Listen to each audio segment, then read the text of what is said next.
at Inside ETFs in Montreal. We're talking to Greg Taylor from Purpose Investments. Greg, thanks very much for joining us. Thanks for having me. So you manage an active cannabis fund, active marijuana fund. After this week's news moving towards legalization or full legalization of marijuana, what's your outlook for the sector? What do you see happening?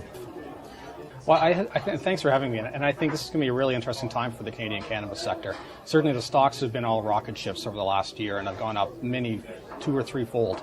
And what I think we're going to see now as we go into the period of legalization is that people actually have to now start delivering. And I think that's got a lot of companies kind of afraid right now. So as we move closer to the legalization date, which is going to be end of October, I think when over the summer you're going to hear people talk about consolidation. Right. You're going to see a lot of the L.P.s skip together because the big concern in the industry is there's not going to be any supply once they launch the retail strategy.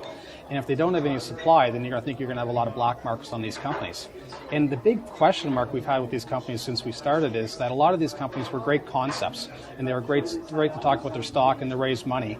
Now they're going to actually have to start delivering. Once the stores actually launch, people have to have products on their shelf. They have to be delivering products that people want, selling them at a profitable margin. And I think that's when you're really going to see the companies separate from the winners and losers. Yeah. And we're going to go away from the environment where you can just buy the group and all the stocks rise in one tide. I think you're going to start separating the returns, and I think that's where an active approach is really going to pay off. This reminds me of Warren Buffett's quote, when the tide goes out, that's when you see who's got pants on. Yeah, and I think it's really going to be interesting because I think this is kind of good and bad news. Everyone's celebrating when the Senate actually did put the vote to approve it in Canada. Yeah. But I think some of the companies are sitting there like, oh my God, now I've got to actually start delivering, and I've got a date. So I think some of them are happy that it's going to be later October. There was initially some concern that they wanted it July 1st, and I think a lot of the companies were like, we would not be anywhere close to ready for July 1st. So later October, I think there's a chance a bunch will work, but I think there's some companies that are going to be a little concerned. And the action of those companies is really what's going to be interesting this summer. Do they want to sell? Do they want to try and partner? Do they want to try and gain some scale? It'll be very interesting to watch. So some of them are literally going to get weeded out. Yes, and we'll see if all the good news is baked in. Right. I mean, initially the sector had a nice pop.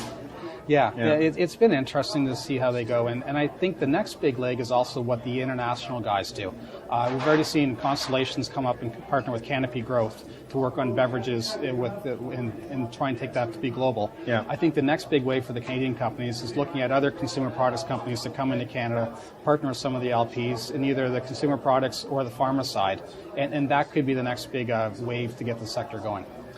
Greg, what do you think what would you say is the advantage of having an actively managed fund in the sector versus a straight sector fund?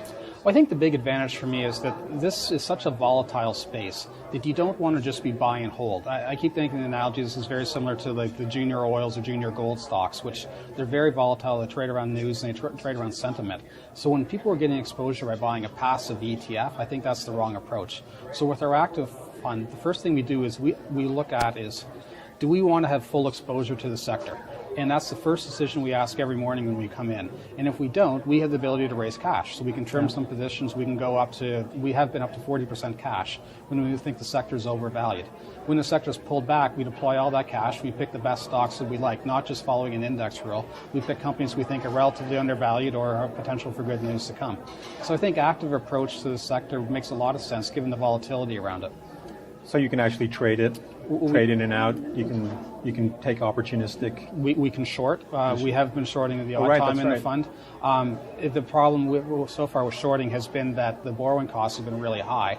That's coming down as these companies get bigger and they have a broader investor base.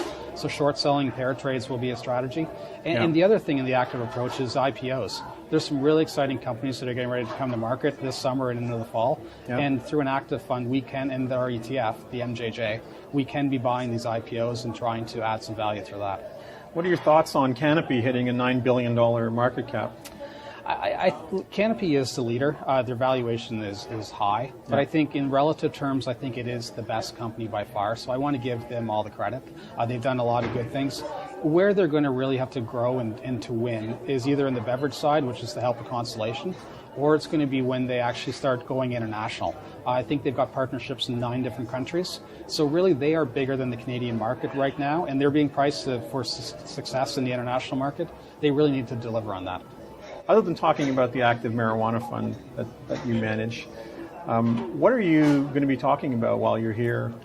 Well, this is really to come back to talk about purpose, and we've got some more active mandates. I think a lot of purpose, know what pure purpose was for the last 2 years. With the acquisition of the Logic assets that we made in last December, that brings some more active approaches to the ETF world. And that's one of the things at this conference we want to talk about, is that we have some more active mandates within our portfolio of products that are internally managed. Right. And that's something new I think that people would like to see and should be excited about within purpose.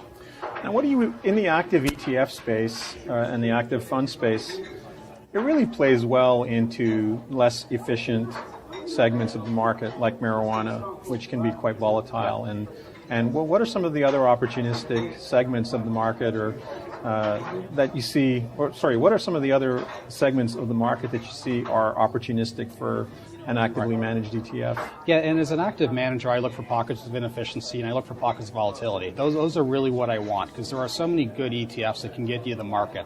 And to me, I'm looking for alpha, not beta. Right. So the active marijuana fund is one opportunity for sure. We have the Global Innovators Fund, which is looking at companies that are innovating in all sectors. It's technology focused, but there's other pockets of innovation in the energy stocks and the consumer stocks. And so that's an area that I think there's a lot of inefficiencies, and Innovators is going to one. And then there's also the resource stocks. The resource stocks are notorious for not being able to be quant screened. So looking at resource funds, because I think we're getting later in the economic cycle. And if you get later in the cycle, the cyclicals and the commodities tend to do better. So our resource funds is one I think can do well as you pick apart these inefficiencies. So what you're saying is because it's too difficult to quantify these companies or their financials and their internal outlooks, it actually creates an opportunity that's outside of the purview of the quantitative market? Yeah, I think quant funds there's the good and the bad of quant funds. Quant funds have really grown over the last few years, and they can do a lot of things really well. And they're great for momentum markets.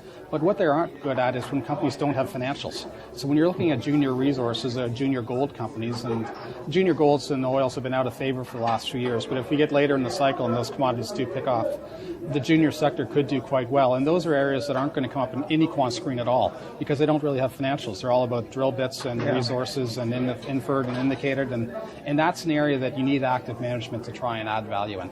Yeah, because there's no data. There's no data available that you can quantify. Absolutely. Yeah. Well, Greg, thanks very much for joining us. It's great to see you here at Inside ETFs, and we'll be talking again with you soon. For sure. Thank you. Thanks.